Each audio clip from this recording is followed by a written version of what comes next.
TikToker আর viral লেখকের ভিড়ে যখন আজ বইমেলা ভারাক্রান্ত, ২১-এর চেতনার মোড়কে বইমেলার প্রকৃত যৌন সারিয়ে যখন বাণিজ্যিক ভাবমূর্তি বিকশিত হচ্ছে, তখন আপনাকে ধন্যবাদ দিয়ে মাননীয় প্রধানমন্ত্রীর ঘোড়া ডিঙিয়ে ঘাস খাওয়ার প্রস্তাবনার চরম বিরোধিতা করে আমি আমার বক্তব্য শুরু করছি। টিকটকারদের একেবারে ধুয়ে দিলেন। মাননীয় স্পিকার প্রধানমন্ত্রী যখন বলে গেলেন কেবল মানসম্মত প্রকাশনায় নাকি পারে বইমেলাকে সার্থক করতে, তখন আন্তর্জাতিক মানদণ্ড বলছে আজকে গ্রন্থমেলা সার্থকতার 4টি পক্ষ রয়েছে।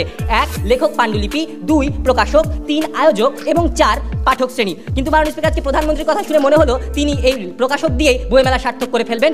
লেখক পাণ্ডুলিপির কোনো প্রয়োজনই নাই, এ যেন দুধ দিবে খামারিরা, গরুর প্রয়োজন নাই। যে বক্তব্য শুনে নাকি ওখানকার বিচারকরা সহ অবাক হয়ে তাকিয়েছিলেন। কিংবা বাংলা একাডেমি কেন এই বিষয়ে কোনো নীতিমালা প্রণয়ন করছে না, তা আমার বোধগম্য হয় না। আর তখনই প্রশ্ন জাগে মাননীয় স্পিকার, আজকে কি ভালো বই আসবে?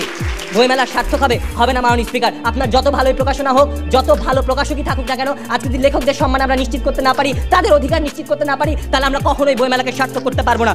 আসসালামু আলাইকুম ভিউয়ার্স, আশা করি আপনারা সবাই ভালো আছেন। নতুন ভিডিওতে সবাইকে আবারো স্বাগত। ভিউয়ার্স, এখানে বেশি কথা বলে সময় নষ্ট করব না, তাইলে আমরা ভিডিও ফুটেজে চলে যাব। কারণ ভাই ওখানে অগ্নিশরা বক্তব্য হইতেছে, শুধু বক্তব্যই নয়, টিকটকারদের একেবারে ধুয়ে দিতেছে, কিভাবে হুমকা দিতেছে। এই ছেলেটি জাস্ট ভিডিও স্ক্রিন না করে পুরো দেখুন, দেখলে এবং শুনলে আপনাদের রক্তবন্ধ গরম হয়ে যাবে। দুটি মদ ফুরিয়ে যাবে, টিয়ার কালো চোখ ঘোলাটে হয়ে আসবে, কিন্তু বইটি অনন্ত যৌবনা, যদি তা তেমন বই হয়। মাননীয় স্পিকার, ওমর খয়ামের তেমন বই আজ ২১শে বইমেলায় বিরল। টিকটকার আর ভাইরাল লেখকের ভিড়ে যখন আজ বইমেলা ভারাক্রান্ত, ২১-এর চেতনার মোড়কে বইমেলার প্রকৃত যৌন সারিয়ে যখন বাণিজ্যিক ভাবমূর্তি বিকশিত হচ্ছে, তখন আপনাকে ধন্যবাদ দিয়ে মাননীয় প্রধানমন্ত্রীর ঘোড়া ডিঙিয়ে ঘাস খাওয়ার প্রস্তাবনার চরম বিরোধিতা করে আমি আমার বক্তব্য শুরু করছি। মাননীয় স্পিকার প্রধানমন্ত্রী যখন বলে গেলেন কেবল মানসম্মত প্রকাশনায় নাকি পারে বইমেলাকে সার্থক করতে, তখন আন্তর্জাতিক মানদণ্ড বলছে আজকে গ্রন্থমেলা সার্থকতার 4টি পক্ষ রয়েছে। 1 লেখক পাণ্ডুলিপি, 2 প্রকাশক, 3 আয়োজক এবং 4 পাঠক শ্রেণী। কিন্তু মাননীয় স্পিকার আজকে প্রধানমন্ত্রীর কথা শুনে মনে হলো তিনি এই প্রকাশক দিয়েই বইমেলা সার্থক করে ফেলবেন। লেখক পাণ্ডুলিপির কোনো প্রয়োজনই নাই, এ যেন দুধ দিবে খামারিরা, গরুর প্রয়োজন নাই।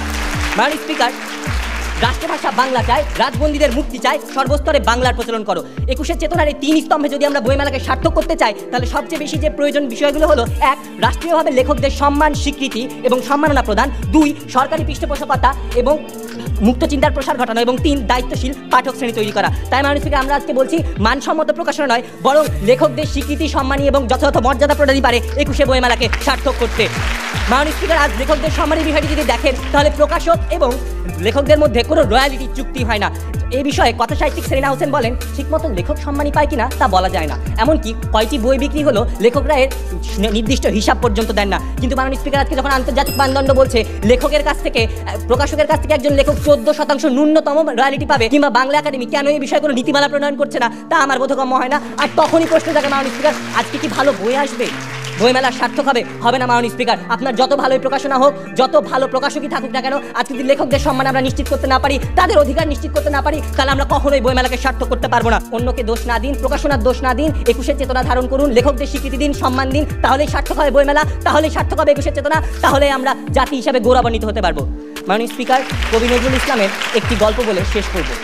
যে বছর কবির ছোট্ট শিশু 4 বছরের বুলবুল মারা যায়, কবির কাছে তখন কোনো টাকাই ছিল না। দাফন কাফনের জন্য 150 টাকা লাগবে। কোনো প্রকাশকই টাকা দিচ্ছে না। ডিএম লাইব্রেরি 35 টাকা দিয়েছিল। একজন প্রকাশক টাকা দিতে চাইলেন, কিন্তু বললেন তৎক্ষণাৎ এখানে বসেই কবিতা লিখে দিতে হবে। কতটা মর্মান্তিক! কবি মনের নীরব কান্নায় জর্জরিত হয়ে লিখলেন, ঘুমিয়ে গেছে শান্ত হয়ে আমার গানের বুলবুলি, করুণ চোখে চেয়ে আছে সাঝের ছড়া ফুলগুলি। আর কোনো ফুল ঝরে না যাক, আর কোনো বুলবুলের লাশ কাঁধে নিয়ে কবি বাবার এই দৈন্য দশা না হোক।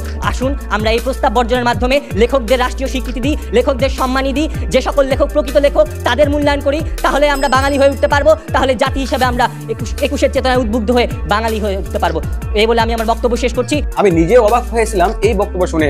আপনাদের কাছে কেমন লাগছে? যদি এমন টাইপের বক্তব্য আপনাদের কাছে ভালো লেগে থাকে, তাহলে এই চ্যানেলটি আপনাদের জন্য। এই জন্য চ্যানেলটিকে সাবস্ক্রাইব করে পাশে থাকা বেল আইকনটি ক্লিক করে রাখুন। দেখা হইতেছে সামনে আবারও কোনো একটা অগ্নিঝরা, রক্ত গরম করা হিরোই বিদারক বক্তব্য নিয়ে। সেই পর্যন্ত সবাই ভালো থাকুন। আল্লাহ হাফেজ।